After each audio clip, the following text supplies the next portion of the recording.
That's a view just turning around the outside of the hotel. I didn't notice it yesterday. That is quite nice. We're just gonna go and get Stacy here at the front of the hotel. This is Valemount.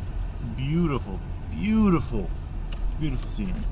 This is the hotel we're staying at. It's not that good. We are behind schedule, but still on schedule technically. We said we were going to make it to the new house by the 17th, and looks like we're gonna make it for the 17th. We were planning on being there today, but something happened last night, and we had to delay, and we had to stay in the lovely town of Valemount. We went and stopped at Mount Terry Fox rest stop, which is just up over here on the other side of that mountain there, just for a quick respite and lunch and catch up, send some emails. And we walked outside for a little bit there, and Sid got off of his harness and ran into the woods. Still scares me even to say it.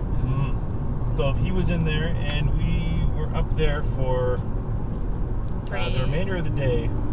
All in all, Sid was in the forest for about 12 hours. We lost him at about 10 o'clock, and we finally got him down. We got him out at about 10 o'clock in the evening. Down was right, though. We got him down. Right. So when we were first looking for him for the first couple hours, we didn't hear or see any sign of Sid at all. So then we decided we were going to stay the night in Valemount. We did. We dropped the cat off at the hotel, and we decided we should go back up there and see if we could find him.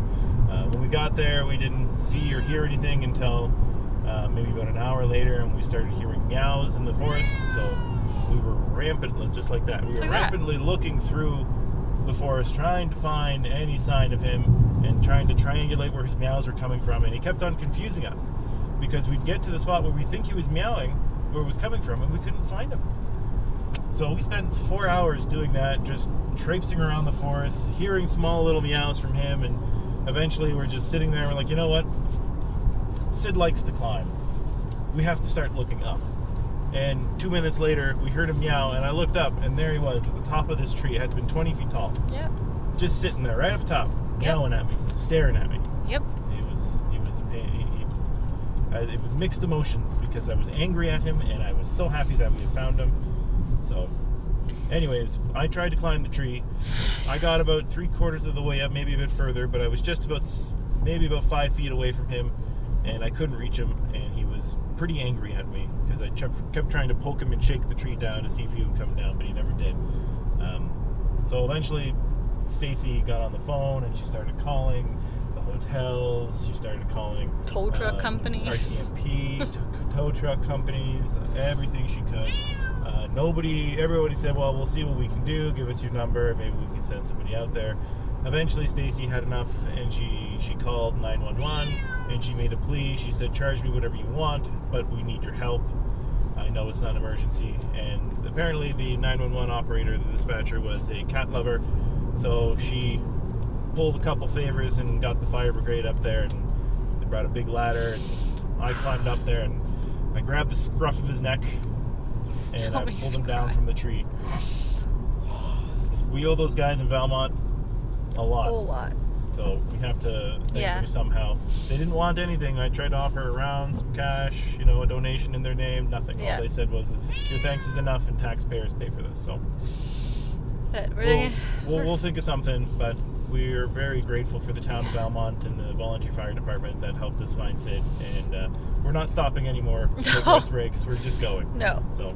No, I just thinking about it still makes me cry how close we came. So, but he's back, and he is safe, and he is back to his old self. Not even phased, trying to get out of that carrier. And we'll probably let him sit in our laps just a little more, because we're grateful to have him back. We are. Yeah. So, we've got 2 kitties. We are leaving Valemount with 2 kitties, which is what we wanted and really hoped for. Mm-hmm. So, and now we can appreciate the scenery just a little more, and go to our new home with our 2 kitties. Mm-hmm. And hopefully today is a less eventful day.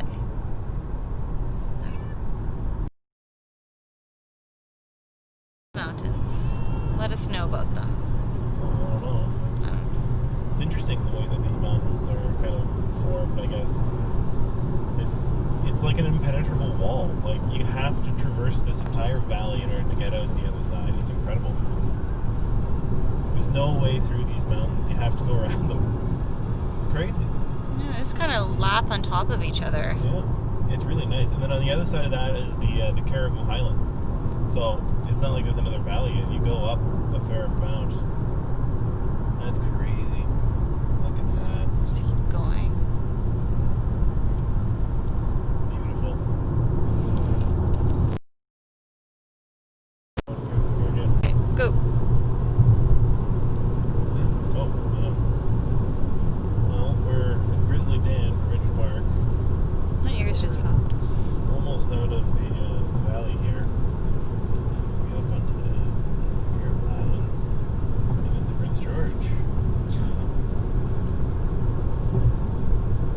Not too far away now, about 53 minutes. The cats have finally gone to sleep, which is amazing. He was having to go out for a while, and he bit a hole through the screen, so he officially has broken the carrier. We have to like readjust the zipper so that he can't pull the zipper down when he puts his paw in that hole and pulls. So he's a smart cat. He's also a very frustrating cat at the moment. Get worried. 7, 8 more hours. Yeah, about it. In the car? So- So they're almost at the end of it. They're both getting a bit frustrated, I think. So they were troopers.